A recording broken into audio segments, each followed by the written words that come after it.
Subhanallah, jazakillah khairan. Terima kasih kepada Umi Lailatul Muslihah sebagai moderator pada kegiatan kajian online di malam hari yang barokah ini, insya Allah.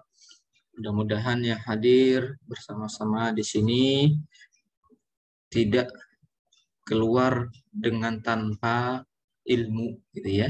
Jadi selesai dari Meet ini atau Zoom ini mendapatkan ilmu yang diharapkan adalah ilmu yang bermanfaat, yang bisa kita amalkan dan terus menjadikan diri kita lebih baik, dan lebih baik. Izinkan kami memperkenalkan diri. Bismillahirrahmanirrahim. Assalamualaikum warahmatullahi wabarakatuh. Waalaikumsalam warahmatullahi wabarakatuh. Perkenalkan, kami nggak bisa sharing ya, Kak ya? Nggak bisa share screen, Kak.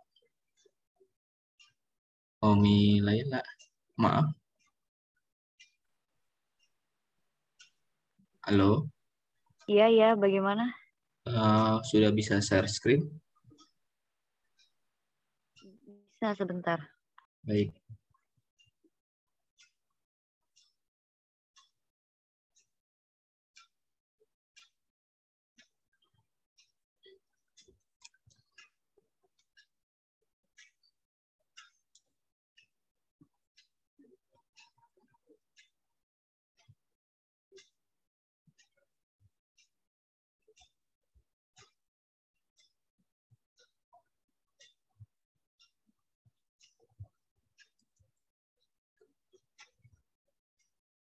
Apakah sudah bisa? Masih disable. Oh. Disable participant.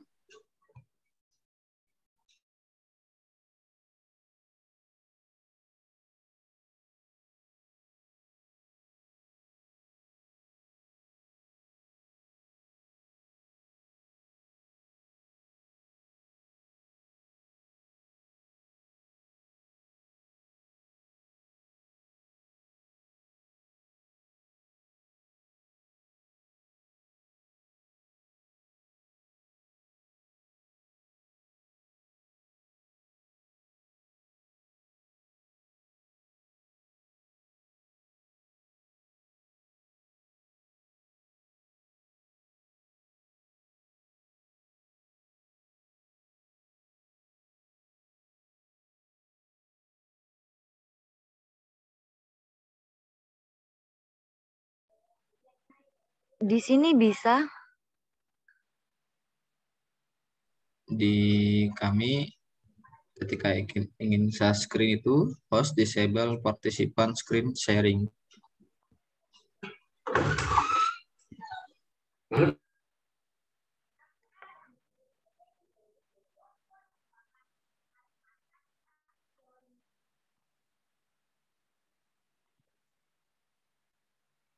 Iya, Kak, sekarang bisa? sudah bisa.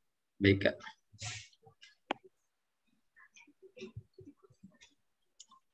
Bismillahirrahmanirrahim. Perkenalkan, kami nama sebentar ya.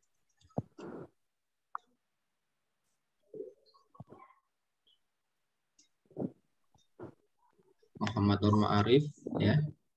Bisa dipanggil dengan Kak Arif, ya, karena masih belum jadi bapak-bapak banget sih ya, masih baru anak 2, insya Allah, ya. Sudah bapak-bapak juga ya. Kemudian saya lahir di Depok.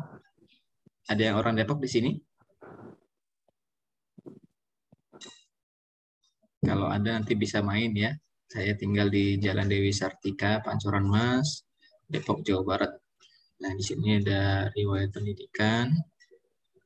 Alhamdulillah, pada kesempatan kali ini diberikan kesempatan dapat mengisi di sebuah kegiatan yang saya dibilang siap nggak siap, ya harus siap gitu ya. Karena diminta hanya siap atau tidak menjadi narasumber, temanya kita yang membuat sendiri, tanpa ada apa arahan bagaimana acaranya apa, mungkin ini sekedar kita sharing ya, tidak bermaksud menggurui, tidak, namun di sini kita belajar bersama-sama. Mudah-mudahan selesai dari Meet ini atau Zoom ini kita mendapatkan ilmu yang bermanfaat yang menjadikan kita menjadi manusia yang semakin baik dan semakin baik. Kami mewakili sebelum masuk ke materi, mewakili selaku alumni Pondok Pesantren Al-Mawaddah yang berada di Ciganjur, Jakarta Selatan. Ya, barangkali ada teman-teman yang memiliki adik atau saudara ya yang akan bersekolah di tingkat sekolah menengah pertama atau menengah akhir. Pondok pesantren kami sudah membuka penerimaan santri baru tahun ajaran 2002-2023 ya, di mana program unggulannya adalah Amsilati, bahasa Arab, bahasa Inggris, kajian kitab salaf, muhadharah yaitu ceramah, dan hadharah marawis. Boleh kayak izin sebelumnya kayak?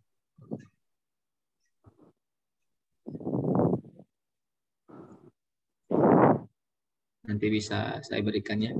Baik. Untuk tema kali ini akan coba saya sharing bersama teman-teman semua karena di sini kita seumuran ya.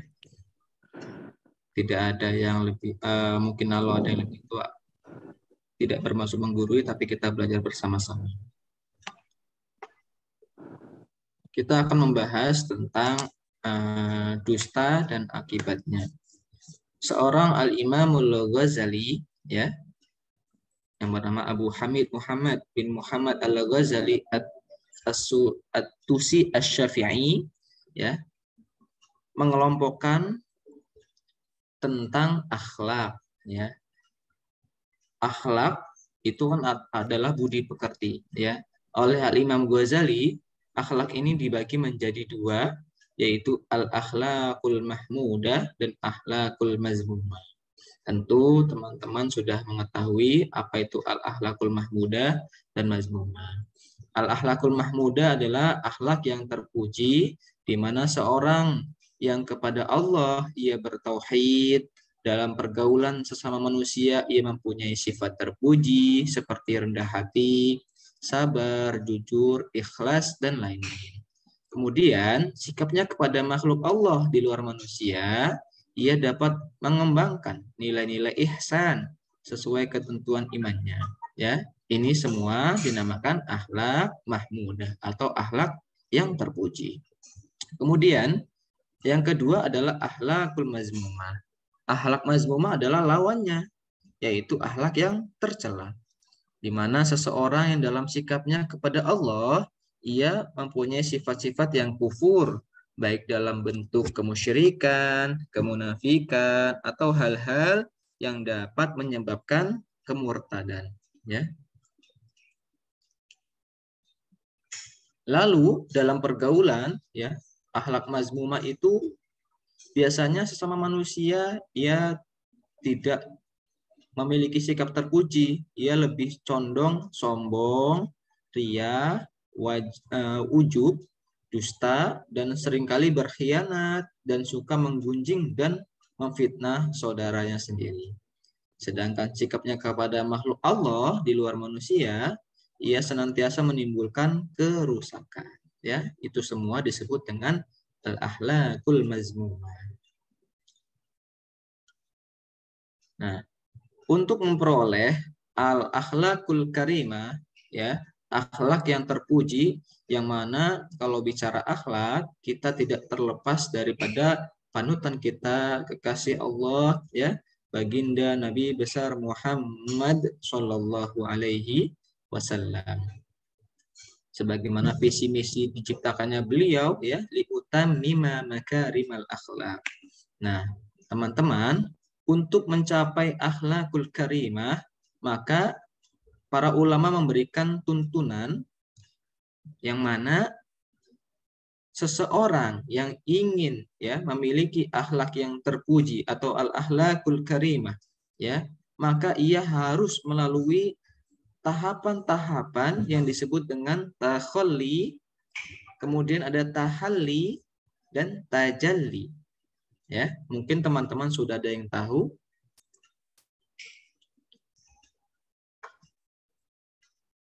Takhalli, ya, kita mulai dari takhalli. Apa itu takhalli? Takhalli yaitu ialah mengosongkan diri dari sifat tercela, ya. Mengosongkan diri atau berusaha menjadi lebih baik, ya. Mengosongkan diri dari sifat tercela, menghilangkan rasa sombongnya, menghilangkan riaknya, menghilangkan rasa yang senang memfitnahnya, senang berdustanya, itu namanya takhalli, ya. Ini tingkatan yang pertama. Kemudian jika tingkatan takhalli sudah bisa dilewati, naik ke tingkatan yang kedua yaitu tahalli. Apa itu tahalli? Ya, setelah tadi kita berusaha menjadi orang yang lebih baik dengan menghindari perbuatan-perbuatan sombong, ya, ria, kita hiasi diri kita yang kosong tadi, ya, dengan sikap terpuji, yaitu menjadi orang yang lebih tawadu, ya, rendah hati, lebih jujur dalam bercakap-cakap, kemudian amanah, ya, pandai menjaga amanah dari orang lain. Nah, ini adalah tahalli. Ya, sampai sini mudah-mudahan teman-teman atau jamaah sekalian memahami, ya. Setelah bisa melalui tahapan takhalli, mengosongkan diri, kemudian tahalli, menghiasi diri, maka hasilnya adalah tajalli. Seseorang yang sudah bisa mengosongkan dirinya dari perbuatan-perbuatan yang tercela, kemudian menghiasi dirinya dengan perbuatan-perbuatan terpuji, maka ia akan merasa terbukanya dinding penghalang antara manusia dengan Tuhan. Ya, seringkali kan kita menganggap, ya, ketika mendapatkan musibah, wah, Allah tidak adil seperti itu, ya. Tapi giliran lagi dikasih nikmat, kadang-kadang lalai. Nah, orang yang sudah bisa melalui tahapan takhalli, kemudian tahapan tahalli, maka dia akan merasakan yang namanya tahapan yang ketiga, yaitu tajalli. Dia akan merasa dekat tanpa halangan lagi antara dirinya dan Sang Khalik, yaitu Allah Subhanahu wa taala. Sehingga efek positifnya adalah, ya, cahaya ilahi tampak jelas adanya. Ketika kita berdoa, mungkin doa kita mudah sekali dikabulkan oleh Allah, ya, atau segala harapan dan keinginan kita itu dimudahkan oleh Allah, urusan-urusan kita dimudahkan oleh Allah. Nah, seperti itu, ya, kurang lebih. Nah, yang selanjutnya adalah kita akan mulai dari tahapan yang pertama, yaitu takhalli. Mengosongkan diri dari sifat tercela, ya. Kita akan belajar mengosongkan diri kita dari sifat-sifat tercela, ya. Yang mana sifat tercela yang timbul akibat lisan kita. Ya, sehingga tema kita pada malam hari ini adalah tentang dusta dan akibatnya. Jamaah sekalian yang dimuliakan oleh Allah, bahaya dusta, ya. Dusta itu timbulnya berawal dari lisan atau lidah, di mana manusia di dalam suatu istilah dikatakan al-insan hayawanun natik. Manusia itu seperti hewan yang pandai berbicara, ya.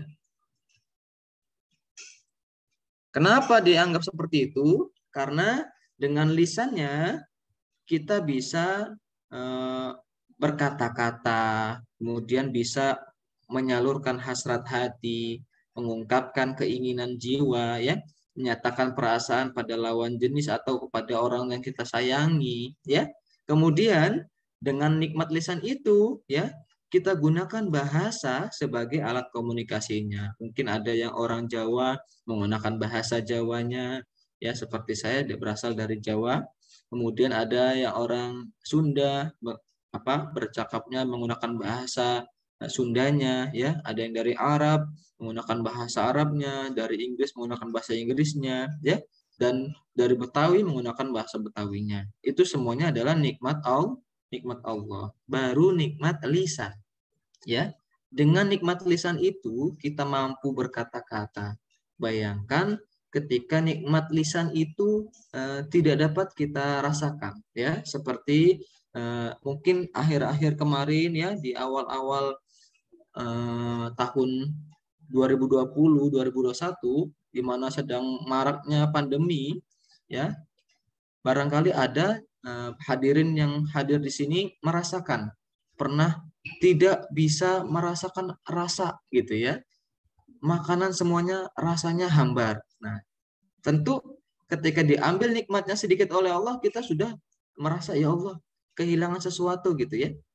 Sehingga ketika hilang itu, pasti kita akan merasa resah. Nah, maka seringkali ketika kita diberi nikmat, harusnya kita syukuri, ya. Kita bersyukur minimal dengan mengucap alhamdulillah.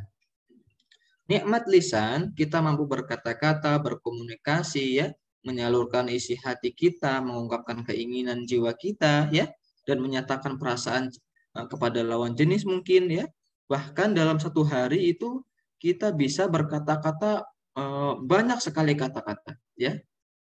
Ibaratnya ngobrol dengan ngaji, banyakkan ngobrolnya daripada ngajinya, ya. Baru ngaji 5 menit baca Al-Qur'an mungkin kita sudah dihantui oleh rasa kantuk, ya, ngantuk gitu. Tapi kalau ngobrol semalam suntuk, ya, tanpa istirahat, pasti biasanya kuat. Nah, itu sifatnya manusia. Nah, dari hasil penelitian menunjukkan, nah ini mohon maaf, ya, ini saya hanya membacakan hasil penelitian, di mana wanita biasanya berbicara rata-rata sekitar 20.000 kata per hari. Subhanallah, ya. Wanita bisa berkata 20.000 kata per hari, hampir 3 kali lebih banyak daripada pria, ya. Maka seorang pria rata-rata berbicara hanya 7.000 kata per hari, ya. Bayangkan kalau perempuannya sudah mengucapkan kata-kata banyak, laki-lakinya juga nimpalin, ya, dengan 20.000 atau 30.000 kata lagi, ya, mungkin akan berisik sekali, ya, bising gitu, ya. Subhanallah. Kenapa bisa demikian? Karena ini struktur otak kerja manusia, ya, antara laki-laki dan wanita luar biasa. Kita bisa lihat bahwasanya wanita itu lebih aktif, ya, pergerakannya dibanding monoton. Kalau pria itu berpikirnya monoton saja gitu, tidak bisa mengerjakan 2 pekerjaan dalam satu waktu. Berbeda dengan wanita, bisa sambil masak, sambil ngasuh anak, bisa sambil yang lain-lainnya, gitu, ya. Subhanallah. Keutamaan makhluk Allah yang disebut dengan Hawa. Jamaah sekalian, hadirin dimuliakan oleh Allah.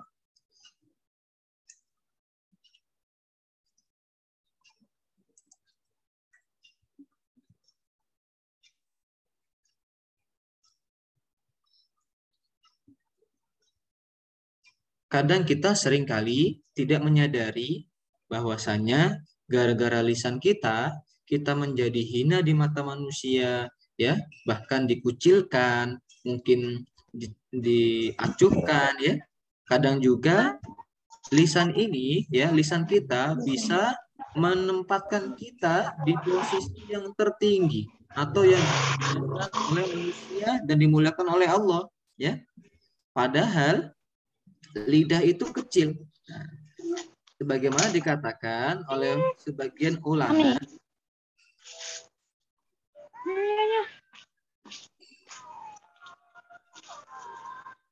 ada suara apa, ya? Oh, baik. Sebagaimana dikatakan oleh sebagian para ulama, ya, al-lisanu shadidul jirmi kabirul jurmi, ya, hanya beda harokat di dalam kalimat Arab itu bisa berbeda juga artinya, ya. Al-lisanu, lisan atau lidah, ya, itu bentuknya kecil atau besar? Kecil sekali, ya. Kecil sekali. Shogirul jirmi, ya. Bentuknya kecil, namun ternyata subhanallah kabirul jurmi, akan mendatangkan dosa yang paling besar itu munculnya dari lisan kita, ya. Tentu kita semua diberikan nikmat lisan oleh Allah, ya. Maka kita wajib menjaga lisan kita yang kalau kata orang itu lidah tak bertulang, ya. Tak bertulangnya bisa bergeraknya bebas sampai bisa berkata-kata tidak terasa menyakiti hati orang lain. Nah, itu hati-hati. Al-lisanu soghirul jirmi kabirul jurmi. Lisan itu kecil bentuknya, namun seringkali besar dosanya. Baru dosa lisan, belum dosa mata, dosa tangan, dosa kaki, ya, dosa pendengaran dan dosa-dosa lainnya. Nauzubillah min dzalik. Mudah-mudahan kita bisa menjaga lisan kita ini. Nah, hadirin yang dimuliakan oleh Allah, sebagian besar ya tanpa kita sadari, seringkali kita mungkin merasa kesulitan ya. Kesulitan itu adalah kita yang membuatnya. Ya, dari mana? Berawal dari lidah kita sendiri, seperti senjata makan tuan, ya. Maka ketika kita ingin selamat atau ingin terhindar dari kesulitan-kesulitan itu, berlatihlah dari hal yang terkecil. Apa itu? Yaitu menjaga lisan. Karena di dalam hadis Bukhari diterangkan, salamatul insan fi hifdzil lisan. Orang yang ingin selamat, ya, maka dia harus pandai menjaga lisannya. Baru menjaga lisan, subhanallah. Memang ini kalimatnya sepertinya mudah disampaikan, namun pelaksanaannya rada-rada susah gitu ya. Tapi insya Allah bisa. Insya Allah bisa jika kita terus-menerus continue, ya. Dibiasakan untuk terus tidak berdusta, tidak mengatakan yang tidak benar, ya, tidak menggunjing, tidak menyakiti orang lain. Insya Allah lama-lama akan bisa. Nah, sekarang apa sih sebetulnya dusta itu? Ya, kita akan coba kupas dusta sebetulnya apa. Gitu. Hadirin yang dimuliakan oleh Allah, diterangkan bahwasanya al-kadzib huwa dusta, al-kadzib adamu mutabaqatil khabar lil waqi'. Bahwasanya dusta adalah ya tidak adanya kesesuaian ya antara berita yang diucapkan, yang disampaikan baik melalui media sosial, baik melalui konferensi pers ya, atau lain-lainnya gitu ya.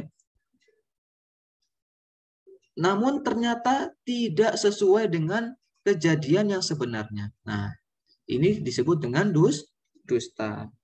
Padahal tidak terjadi apa-apa, tapi yang disampaikan terjadi sesuatu yang mungkin dahsyat gitu ya. Padahal tidak ada kejadian apa-apa. Nah, itu adalah dusta yang sebenarnya. Jadi mengatakan sesuatu yang sebetulnya tidak terjadi. Lalu apa hukumnya? Wal kadzibu haramun. Dan bahwasanya hukum daripada berdusta adalah haram, ya. Di dalam fikih diterangkan bahwasanya haram adalah hukum yang dimana jika dilakukan mendatangkan dosa besar, namun jika ditinggalkan itu akan mendatangkan pahala yang luar biasa, ya. Nah, sekarang itu kan dusta itu bukan hanya melalui lisan ya, bahayanya sekali, tapi melalui jari jemari kita, ya. Ponsel kita itu menjadi ladang timbulnya Pak dosa-dosa dari jari-jari kita, ya. Tidak sadar kita double malah, mulutnya mengucap, jarinya mengetik, ya. Dosanya jadi double. Subhanallah, naudzubillah. Mudah-mudahan kita bisa melatih jari kita juga ya, bukan hanya lisan kita. Karena bahaya sekali ketika berita bohong itu sudah dianggap biasa dan dianggap semua orang sama kok, hanya menyebarkan berita bohong, ya. Ini bahaya sekali nantinya.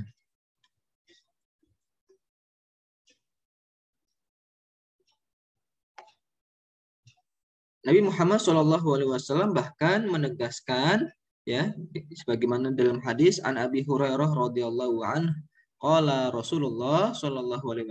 Rasulullah SAW pernah bersabda, sebagaimana diriwayatkan oleh Abu Hurairah, ya, man kadzaba, siapa orang yang berdusta, alayya, ya, berdusta kepadaku, muta'ammidan. Muta'ammidan itu apa sih? Secara sengaja, ya. sengaja pengen berbohong, bukan tidak sengaja, tapi dia memang sengaja, ya. Dia sengaja berdusta, falyatabawwa'u maq'adahu minan nar. Maka orang yang sengaja berdusta itu nantinya tempatnya adalah minan nar, ya. Dia akan ditempatkan di tempat yang paling hina, yang paling kita takuti, yang mana batu baranya adalah tulang belulang manusia, ya, yaitu api neraka. Nauzubillah. Maka Rasulullah di sini menegaskan sekali, tidak boleh sekali-kali kita berdusta, apalagi disengaja. Nah, jamaah sekalian, kita coba kenali apa sih ciri-ciri dusta itu, ya. Ciri-ciri dusta ialah biasanya ia mengada-ngada, menambahkan, mengurang-urang, ya. Nggak heran lah pokoknya, ya. Kabarnya cuman 1 meter, ya. Tapi sama dia tambah ada gitu, ya. Padahal nggak terjadi apa-apa, tapi dia mengada-ngada. Wah, tadi ada kejadian ini itu, hanya supaya orang memperhatikan dia, ya. Padahal yang diucapkan adalah mengada-ada, tapi orang percaya, ya. Biasa, masih baru. Nah, kemudian menambahkan, ya. Beritanya 1 meter, ya, disampaikan ke orang lain itu bisa 5 meter, 7 meter, 10 meter, 12 meter, ya. Tak terhingga. Nah, itu termasuk kelebihan daripada berita itu adalah indikasi dusta. Kemudian mengurang-urangi informasi, ya. Yang dititipkan pesan adalah hanya 2 meter, tapi, ya, yang sampai ke sana hanya 1/2 meter. Ya Allah. Nah, ini juga terindikasi pasti ada kedustaan dalam menyampaikan suatu informasi. Nah, yang harus kita tahu apa sih sebetulnya akibat dari dusta itu, ya? Karena suatu perbuatan pasti akan mendatangkan akibat, ya. Tidak ada asap kalau tidak ada api, gitu, ya. Atau kebalik, ya. Tidak ada asap atau tidak ada api. Iya, benar begitu, ya. Tidak ada asap kalau tidak ada api. Nah, akibat dari dusta, ya. Pendusta, orang yang sudah terbiasa berdusta, terbiasa berbohong, ya, itu sebetulnya dia sedang membahayakan dirinya sendiri. Dia sedang membahayakan dirinya sendiri. Biasanya, ya, karena orang yang sudah terbiasa berdusta, ya, kemudian orang lain sadar kalau dia adalah orang pendusta, orang yang senang berbohong, maka orang yang pendusta itu akan dikucilkan, ya, dijauhi, tidak memiliki teman. Mungkin orang akan enggan bergaul dengan dirinya, atau orang akan mengklaim, dia paling berbohong. Sekalipun ia berkata benar, dianggap bohong, ya. Pernah ada suatu kisah di mana seorang pengembala kambing, ya, dia merasa suntuk menjaga kambing-kambingnya, kemudian ia ingin mencoba mengetes, ya, bagaimana respon masyarakat.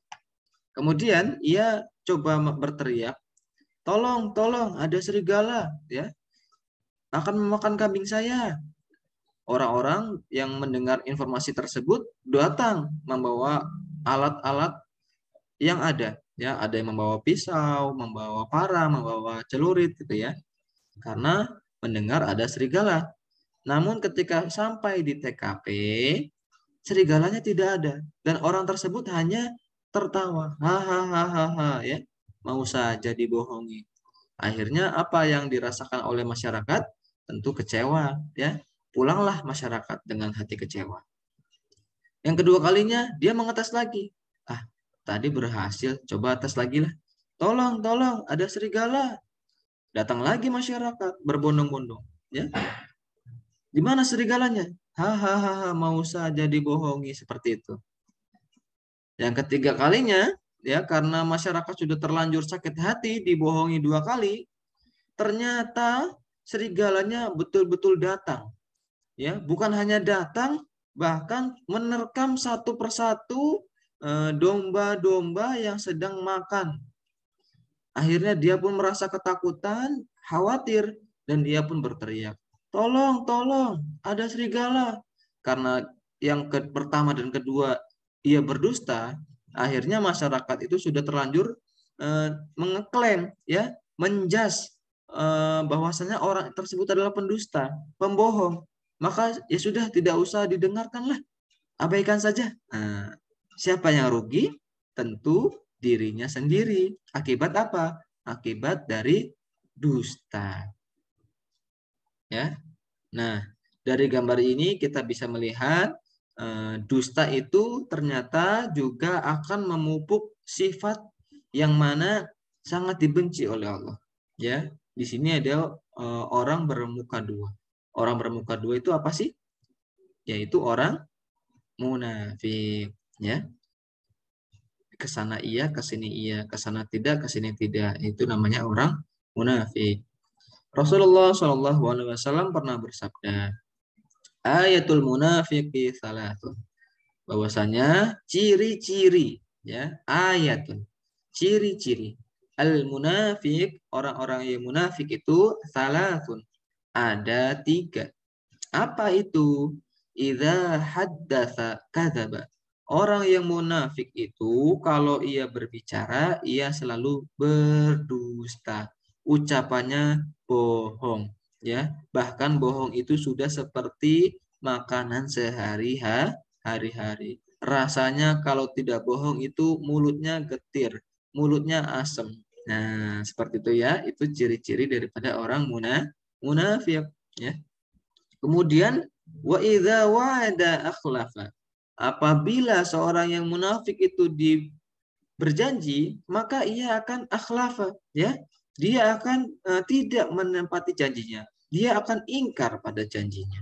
Nah, ini ciri-ciri orang yang munafik. Mungkin jamaah sekalian sudah pada mengetahui, ya. Wa idza tumina khana.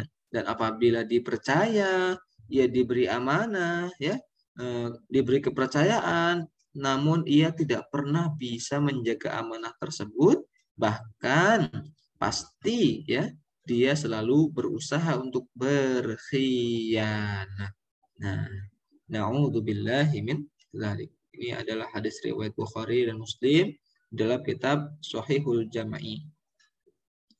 Nah, hadirin yang dimuliakan oleh Allah, pernah suatu ketika Nabi Muhammad Shallallahu Alaihi Wasallam, Nabi kita, ditanya oleh seseorang, ya, seseorang pengikutnya bertanya, "Ya Muhammad, wahai kekasih Allah, sebetulnya Ashabul Kahfi itu jumlahnya berapa orang?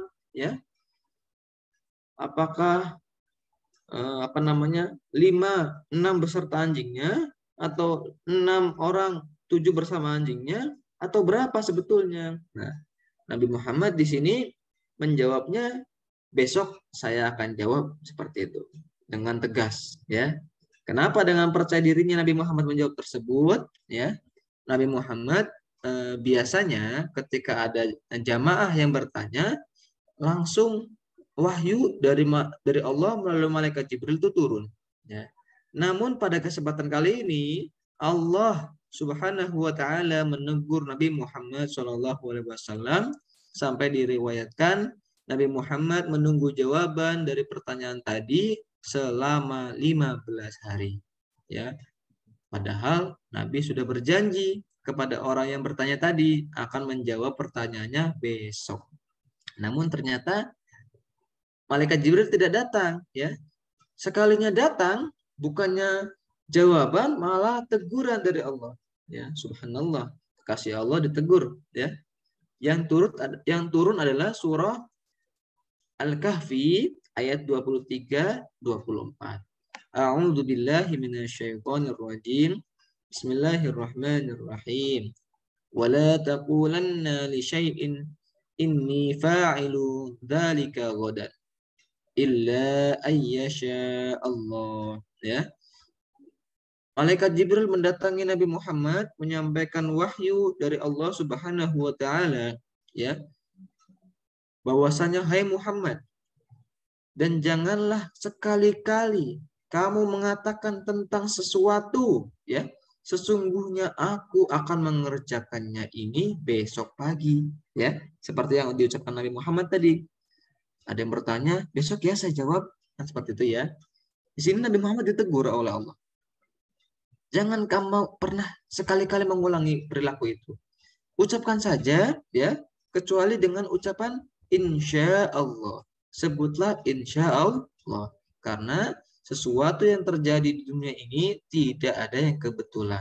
Semuanya atas kehendak, irodah Allah Subhanahu wa taala, ya. Qudrat iradatnya Allah.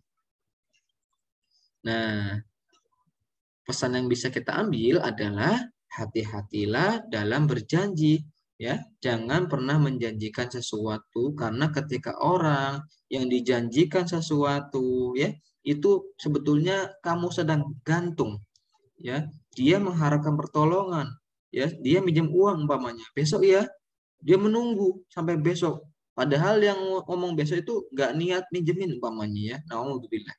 Jangan pernah mudah sekali berjanji atau menjanjikan sesuatu. Biasakanlah ketika hendak berkata, ya, baik itu berupa janji, selipkan di dalamnya kalimat insya Allah. Kalimat insya Allah. Karena ketika janji itu terlaksanakan, berarti memang Allah berkehendak. Namun ketika janji itu tidak terlaksanakan, berarti Allah tidak berkehendak. Seperti itu, ya. Kenapa harus seperti itu? Kita jangan mengumbar janji, karena sulit sekali yang namanya menjaga kepercayaan, ya. Menjaga orang supaya percaya dengan ucapan kita, ya. Trust is like paper once it's claimed. Aduh, baca Inggrisnya kurang bagus, ya. It can never be perfect again. Kepercayaan yang sudah rusak itu bisa digambarkan seperti kertas ini. Kalau sudah rusak, dia tidak akan bisa halus kembali. Nah, ya. Yang lebih bahaya lagi adalah ketika orang yang sering kita dustai, sering kita bohongi, ya. Kemudian pendusta itu sudah mati hatinya, ya. Si pendusta ini, si orang yang tukang bohong ini sudah tidak ada rasa, ya. Tidak pernah merasa bersalah. Hati yang mati ini perlu diwaspadai. Karena hati yang mati ini biasanya dia tidak merasa bersalah bila berdusta, tidak pernah ada penyesalan bila dia berdusta, ya, sehingga hidupnya enak saja.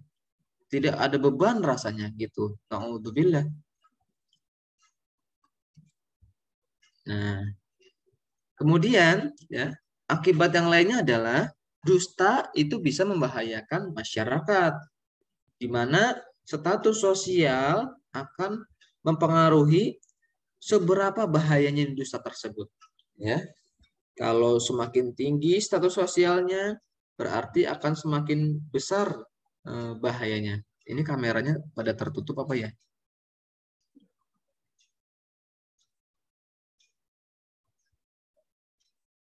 Oh, baik, terima kasih.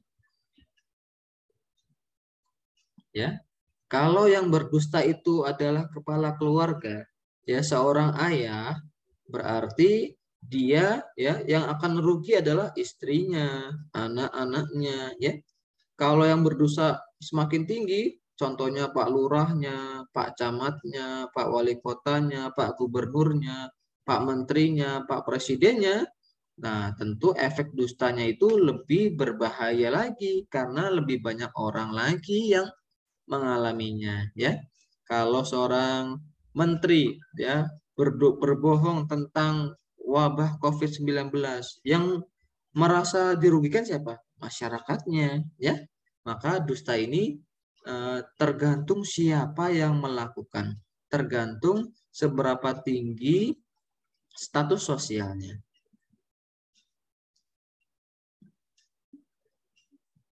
Nah, jemaah sekalian, teman-teman, ya, Di dalam suatu hadis yang diriwayatkan oleh Abu Dawud dan Tirmizi disebutkan al-jannatu mushtaqutun ila arba'ati nafarin. Bahwasanya surga, inginkan ya masuk surga ya? Insya Allah ingin ya. Semuanya pasti ingin. Al-jannatu mushtaqutun. Sesungguhnya surga itu merindukan. Kepada siapa? Ila arba'ati nafar. Kepada 4 golongan manusia. Siapakah itu? Yang pertama, talil Quran. Orang yang gemar, senang, hobi membaca Al-Quran. Apakah hanya membaca saja? Iya. Karena berawal dari membaca, dia akan mengetahui artinya. Dia akan belajar membaca dengan fasih. Dia akan belajar mempraktekkan isi dalam Al-Quran. Ya. Ini adalah orang yang dirindukan oleh surga. Di sini senang membaca Al-Quran semuanya? Insya Allah ya. Kemudian yang dirindukan oleh surga adalah yang kedua, wahafidhil lisan. Orang yang senang berkata baik, ya. Berkatanya baik dan bermanfaat. Kalau seandainya menurut dia kalimat yang akan diucapkan itu tidak baik, maka dia akan otomatis lebih baik diam, ya. Kemudian yang dirindukan oleh surga adalah manusia yang ketiga, wa mut'imil ji'an. Subhanallah, ya. Sebegini perhatiannya Islam terhadap status sosial, ya. Orang yang gemar, ya, memberikan makanan kepada orang yang kelaparan. Mungkin di kanan kiri kita, tetangga kita ada yang merasa kelaparan, kamu bantu dengan makanan yang kamu punya, ya. Maka itulah orang-orang yang dirindukan oleh surga. Washaimi fi syahri Ramadan. Yang keempat adalah orang yang senang dan dengan gembira dia melaksanakan puasa di bulan Ramadan. Insya Allah kita sudah masuk ke bulan Sya'ban, yang mana sebentar lagi kita akan berjumpa dengan bulan yang kita nanti-nanti, yaitu bulan Ramadan. Nah, di sini semuanya mudah-mudahan bisa melaksanakan puasa Ramadan full ya. Namun biasanya kalau sudah yang perempuan ini biasanya sudah halangan, dia tidak akan bisa full puasanya karena ada datang bulan dan lain-lainnya ya. Kalau laki-laki diharapkan bisa berpuasa full selama 30 hari. Nah, kesimpulannya adalah diriwayatkan juga di sini, ketika kita pernah melakukan kebohongan atau merasa sadar pernah berdusta, maka hiasilah dengan perbuatan baik, ya. Kalau kita ingat kita tadi berbohong, langsung membaca istighfar. Jangan nanti sajalah kalau bulan Idul Fitri minta maafnya. Nah, jangan, karena suatu kebohongan itu ibarat seperti kaca, ya. Kaca kalau ditempeli debu kemudian tidak dilap, ya, maka lama-kelamaan dia akan menjadi karat. Ketika kaca itu sudah menjadi karat, dikerik dengan silet selama sehari pun itu nggak beres-beres karatnya, ya. Tapi kalau kaca ada kotoran sedikit dilap, ada debu dikit dilap, ya. Seperti dosa yang kita lakukan, kemudian kita segera mengucapkan istighfar, ya. Diterangkan bahwasanya ittaqillaha haitsu ma kunta wa atbi'is sayyi'atal hasanah tamhuha.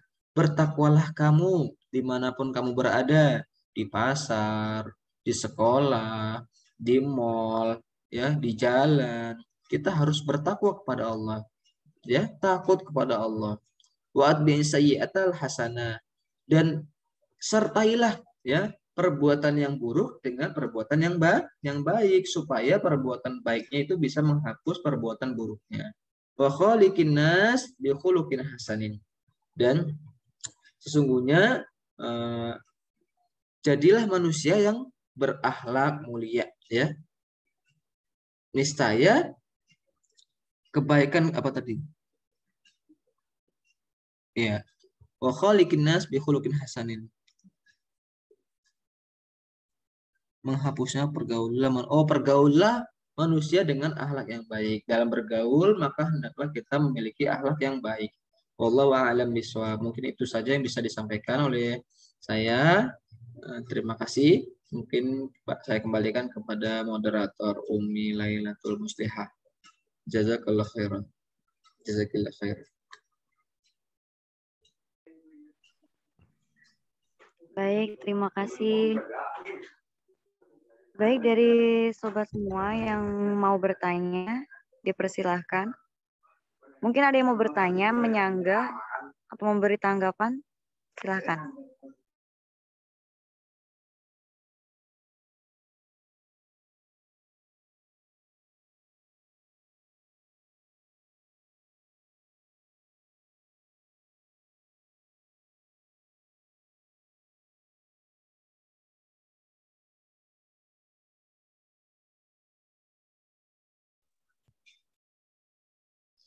Adakah yang ingin ditanyakan? Kalau nanti bisa saya jawab, saya jawab. Kalau belum bisa saya jawab, mungkin nanti saya coba jadi catatan ya. Silakan yang ingin bertanya.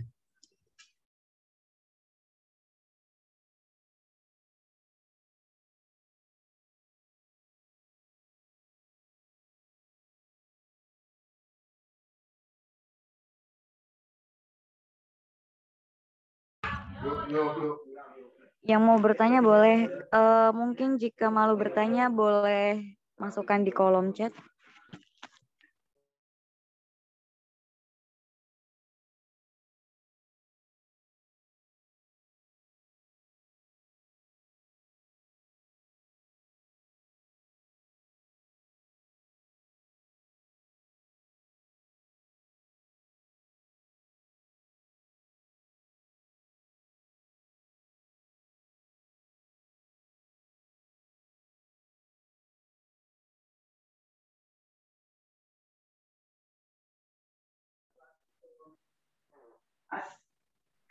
Ya, di sini sudah beberapa masuk ya.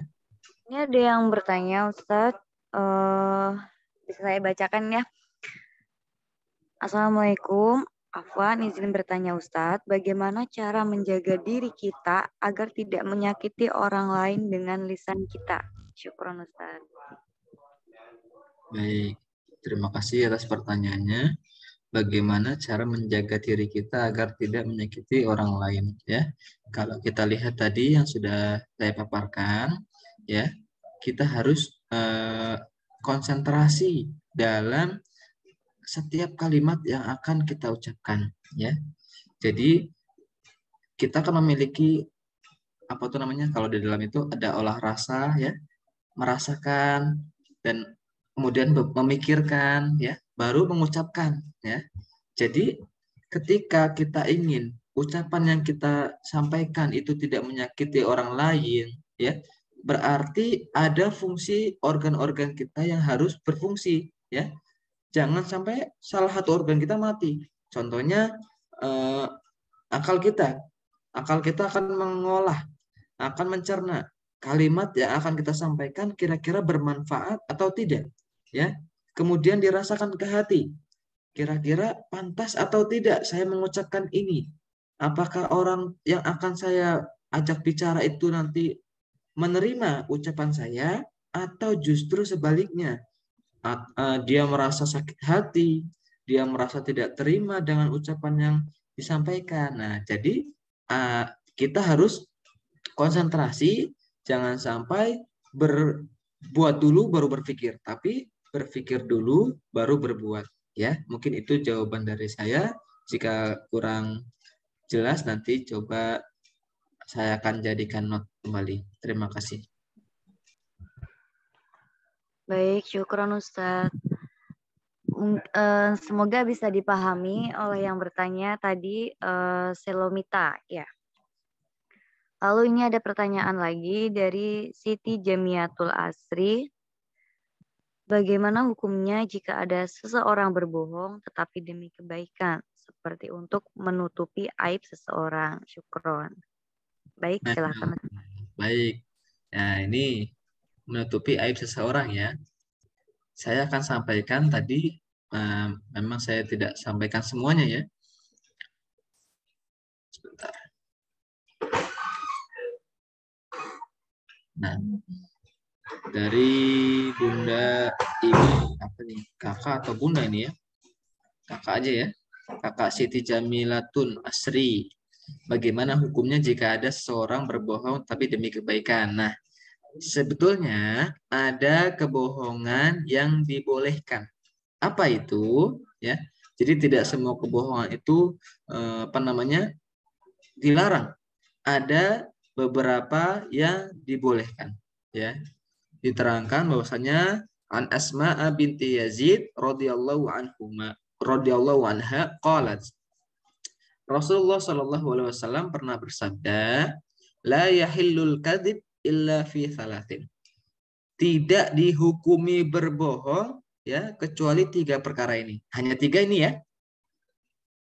Yuhadditsur rajulu imra'atahu liyurdiyaha. Berdustanya seorang suami atau seorang istri kepada pasangannya supaya tidak menyakiti hatinya. Nah, gitu ya. Contohnya, suami pulang bekerja, ya. Contohnya nih ya.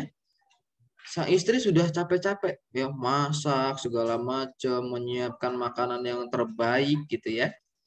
Ketika suami hendak makan, ternyata yang dirasakan oleh suami itu rasa yang luar biasa.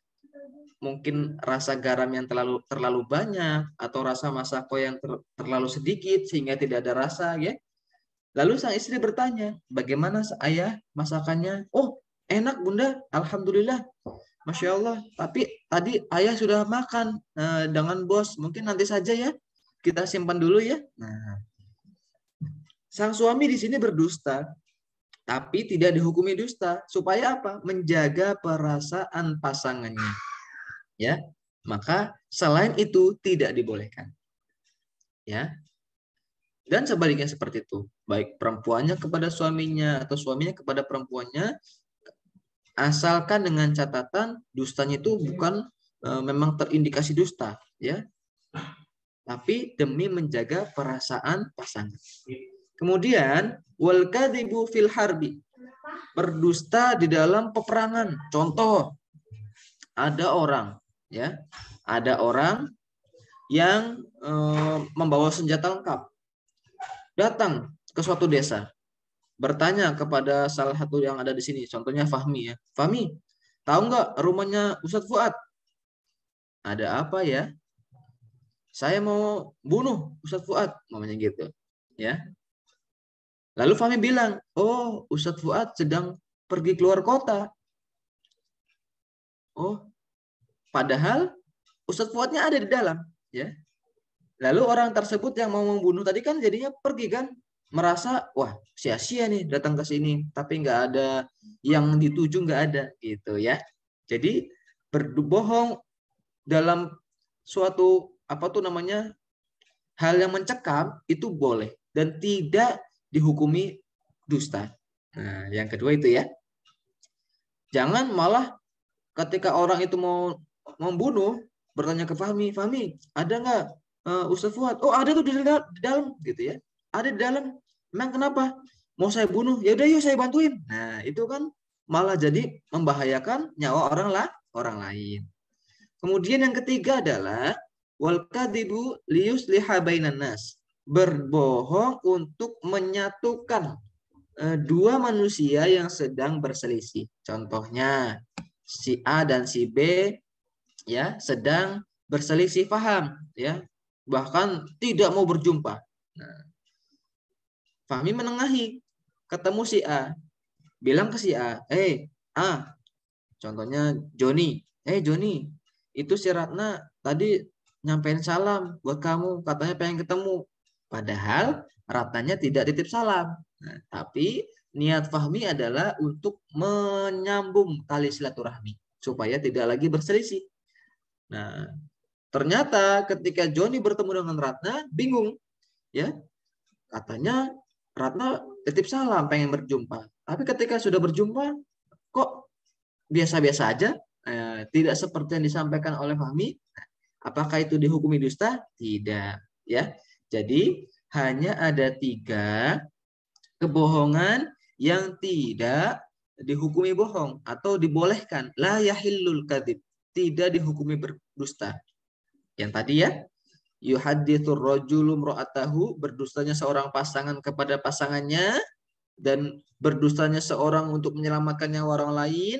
Yang ketiga, berdustanya seseorang untuk menyambung tali silaturahmi orang yang sedang berselisih. Wallahu a'lamu bishawab. Mudah-mudahan dapat difahami. Jazakillah khairan.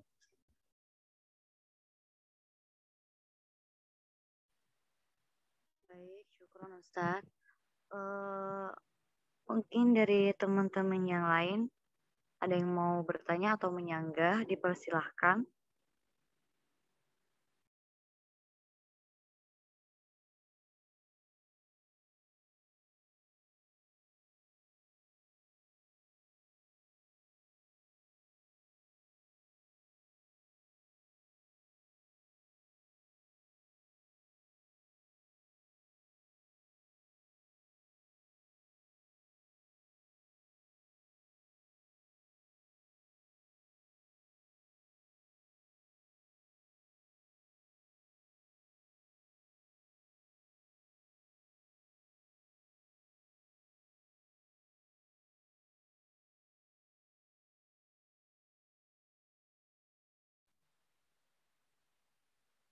Baik, adakah yang mau bertanya atau menyanggah?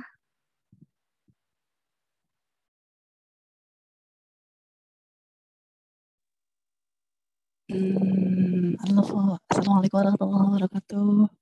Moderator, Teteh. Iya. Allah kajian nih. Assalamualaikum warahmatullahi wabarakatuh ya Ustaz. Anak izin bertanya, di sini apa sajakah yang termasuk dalam kalam dusta?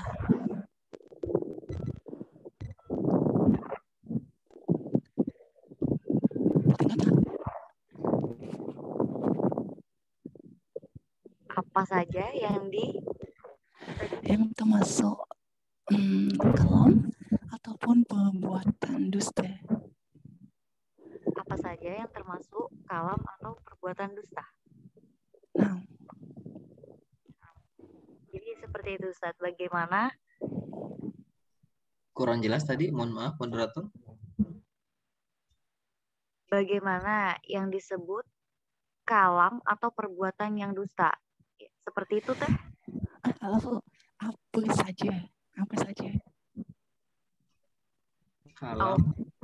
Apa saja yang disebut kalam atau apa saja yang termasuk kalam maupun perbuatan dusta? Baik, mungkin saya sedikit menangkap. Ya.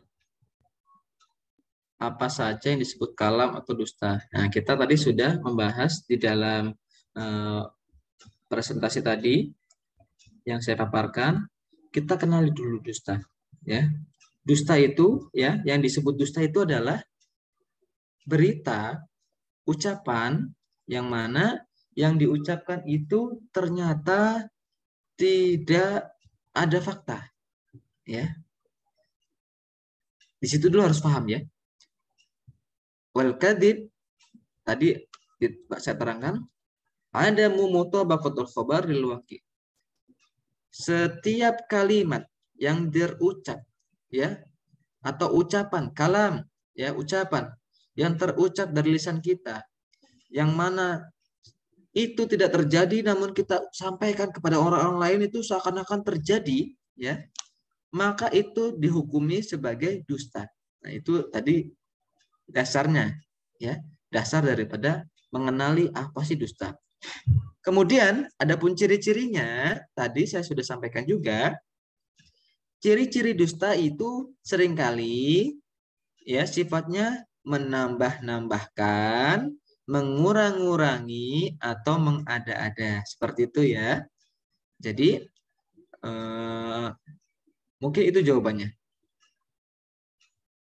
Wallahu a'lam. Nah, Hasan. Tapi di sini selain itu apa juga lah.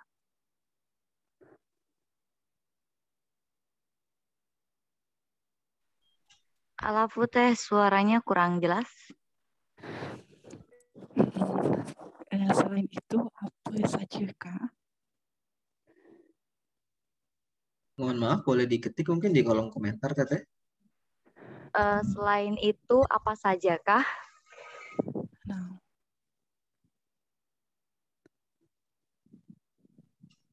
Oh, selain yang tadi maksudnya. Oh ya.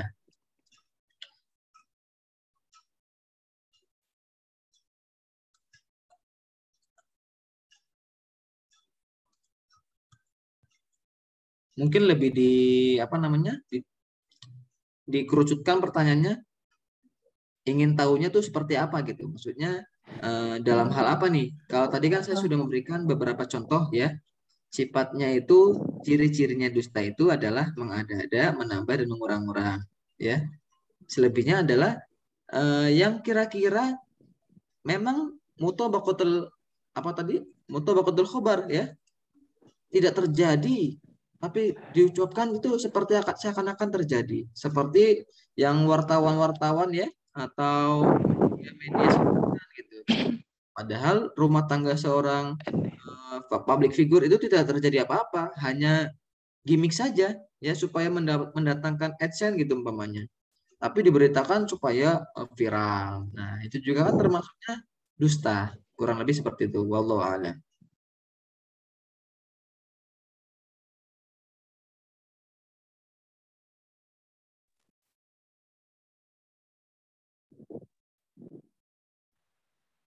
Baik, bagaimana teh? Masya Allah ya. Tadi apa namanya? Sinyalnya.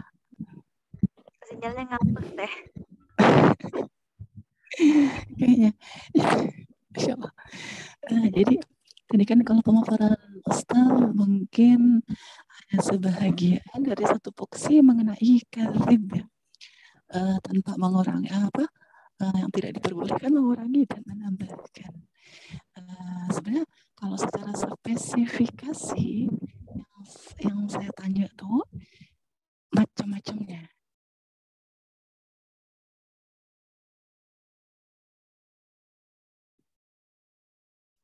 Oh, macam-macam dusta ya. Nah,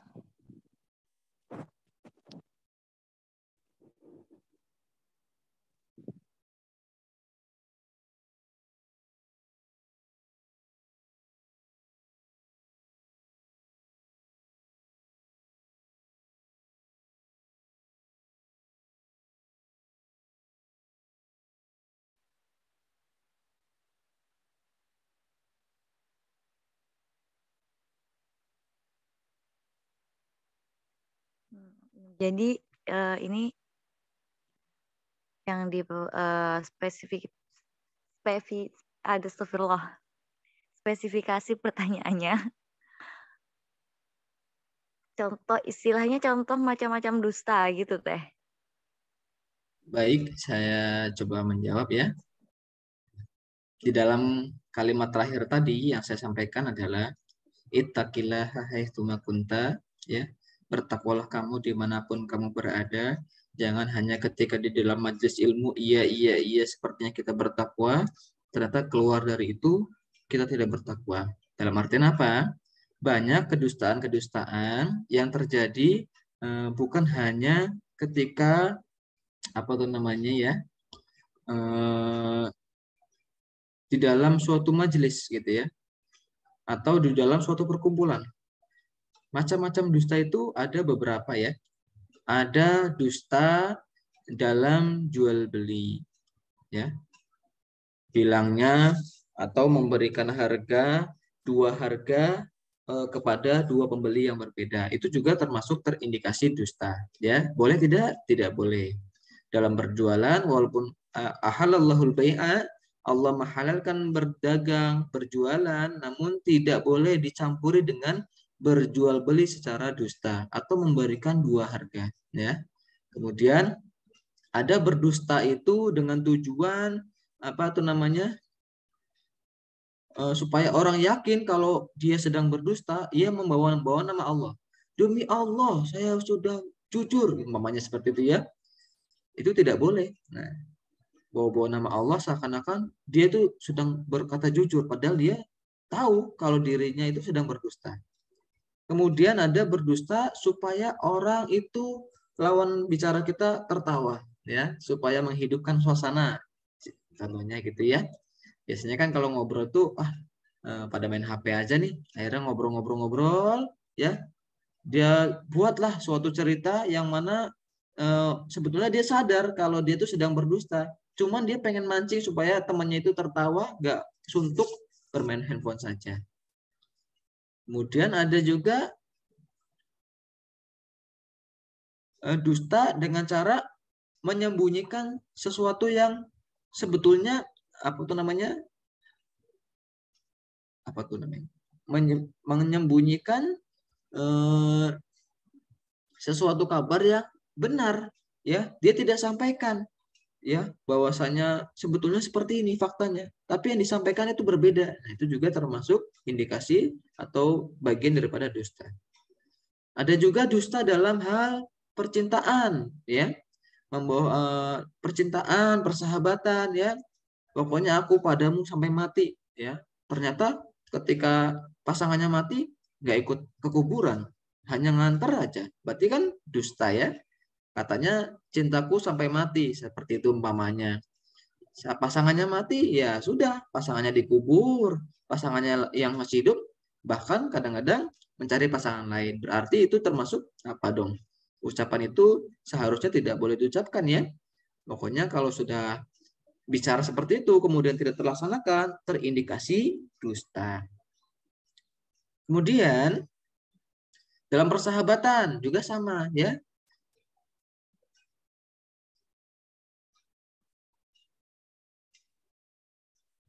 Mungkin itu yang bisa saya sampaikan. Wallahu a'lam bishawab.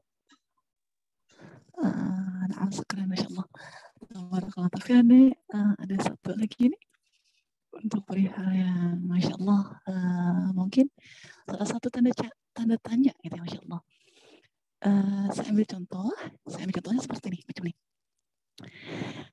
Ada salah satu seseorang pun dia menyembunyikan kalau dia itu zuriyatun Nabi atau zuriyatun Rasul, atau kita sebut kalau akhwat banat itu syarifah kepada karib-karibnya, sahib karibnya.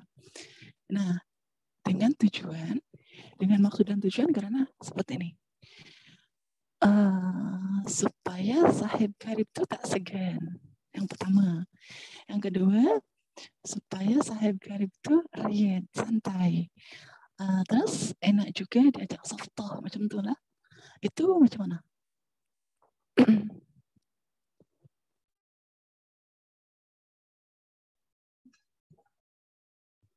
Bagaimana moderator bisa disampaikan kembali pertanyaannya?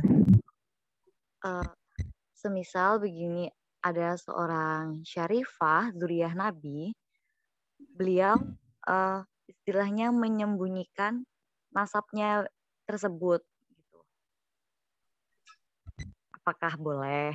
Itu bagaimana? Zuriyah Nabi maksudnya habaib itu, syarifah, supaya bisa menikah dengan bukan dengan habaib itu maksudnya, ya. Maksudnya maksud dan tujuannya supaya sahib karib itu tak segan. Yang pertama tak segan, yang kedua ada lebih kedekatan. Bila ini apa sih softoh riad. Jadi dia menyembunyikan kalau dia tuh IP. Baik, sedikit mungkin ya. Jadi ini ada spesialisasi ya. Ketika seorang syarifah itu apa sih? Syarifah itu adalah yang saya tahu ya. Kalau salah nanti dikoreksi. Syarifah itu adalah putri wanita tentunya, yang mana dia memiliki garis keturunan ibaratnya keturunan biru ya, darah biru umpamanya, enggak umpamanya itu hanya bahasa umpama ya, atau keturunan yang mana silsilahnya itu sampai kepada Nabi Muhammad SAW, sehingga disebut dengan syarifah. Ya, jika dia menyembunyikan keturunannya atau silsilahnya itu dengan tujuan seperti yang disampaikan tadi, supaya orang tidak segan untuk mungkin bersahabat, ya, berteman, ya, bertaaruf gitu. Apakah itu termasuk berdusta? Ya, kalau hemat saya, yang seperti itu tadi ya.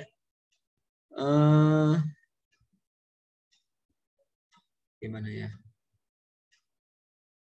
Masuk atau tidak? Sebentar. Saya takut salah menjawabnya. Kita sama-sama belajar ya. Seandainya pun terjadi, seandainya nih ya, kita bicara seandainya. Seorang syarifah, ya, dia menyembunyikan keturunannya, bahwasanya dia adalah seorang syarifah, kemudian dia dekat dengan seorang lawan jenis supaya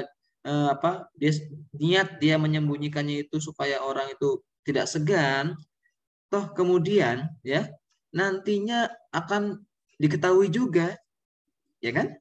Nantinya suatu rahasia, ya, sepandai-pandai apapun rahasia itu disimpan, toh nantinya akan muncul juga ke daratan. Apalagi sampai nanti ketika lawan jenis yang selama ini menjadi sahabat, menjadi teman ta'arufnya, ya, tiba-tiba timbul rasa lebih dari sahabat umpamanya, ya, lebih bahaya lagi nih. Kan seorang syarifah itu kalau tidak salah tidak boleh menikah dengan selain zuriyahnya, ya, seperti maksudnya masih garis keturunan habaib gitu ya, tidak boleh menikah dengan selain keturunan itu gitu umpamanya. Maka akan lebih bahaya lagi ketika orang perempuan itu, syarifah tadi, menyembunyikan zuriyahnya. Kenapa sih memang tidak diungkapkan saja? Kok sekarang juga orang sudah pada pandai, sudah pada tahu bahwasanya biasanya syarifah yang nikahnya untuk habib, ya. Tapi kalau habib bisa menikahi selain syarifah, umpamanya seperti itu. Wallahu a'lam bishawab. Jadi kalau ini ikhtisarnya apa nih? Boleh dengan tujuan supaya sahib karib itu tak segan atau macam mana nih?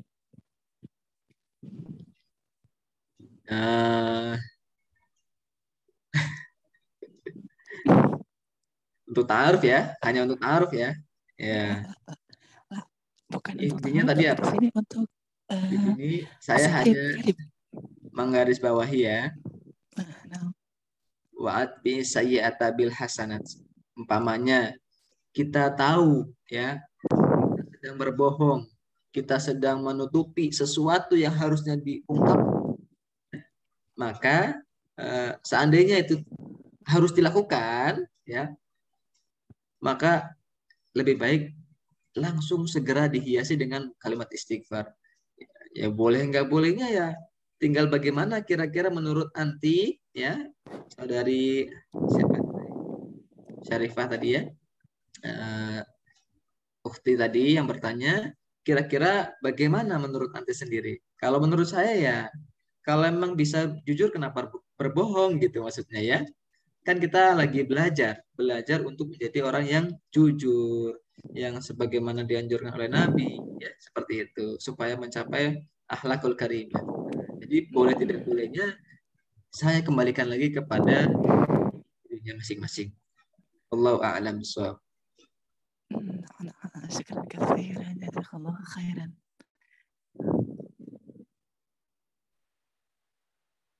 Bagaimana Teh?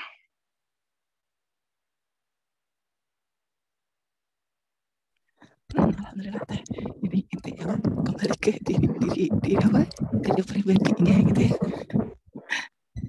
Mungkin supaya lebih tegasnya, intinya dusta itu akan pasti mendatangkan akibat. Ya, maka sebaiknya kalau bisa tidak berdusta ya jangan berdusta, gitu ya kurang lebih.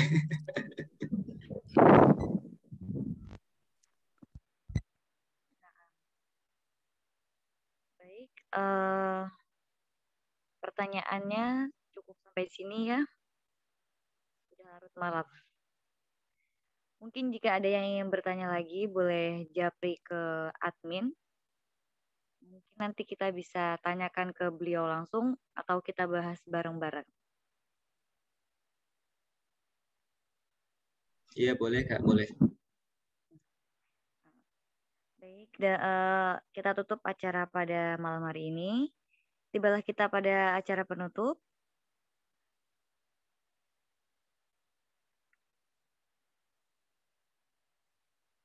Saya mewakili teman penyelenggara mengucapkan terima kasih kepada Ustadz Muhammad Nur Ma'arif yang telah meluangkan waktunya dan sahabat Wilah semua yang telah mengikuti kajian pada malam hari ini. Kami ucapkan terima kasih. Baik sahabat Villa, mari kita tutup kajian online pada malam hari ini dengan melafazkan hamdalah bersama. Alhamdulillahirrabbilalamin. Dan dilanjutkan dengan membaca doa kafaratul majlis. Subhanakallahumma wa bihamdika. Asyhadu an la ilaha illa anta. Astaghfiruka wa atubu ilaih. Sahabat yang insya Allah dirahmati Allah, semoga kajian pada malam hari ini dapat bermanfaat bagi kita semua. Dan semoga Allah selalu menunjukkan jalan yang lurus kepada kita semua, yaitu jalan orang-orang yang diberikan nikmat, bukan jalan orang yang dimurkai Allah dan bukan pula jalan orang-orang yang sesat. Amin amin ya rabbal alamin. Saya selaku moderator memohon maaf atas segala salah dan khilaf yang disengaja maupun tidak disengaja, karena yang baik datangnya dari Allah, jika ada kesalahan datangnya dari saya sendiri. Syukran katsir kepada pemateri dan kepada sobat Villa semua. Saya ucapkan terima kasih telah meluangkan waktunya untuk mengikuti kajian pada malam hari ini. Semoga kita bisa berjumpa lagi dan berbagi ilmu kembali di kajian selanjutnya. Baik, sekian dari saya. Saya akhiri. Wassalamualaikum warahmatullahi wabarakatuh.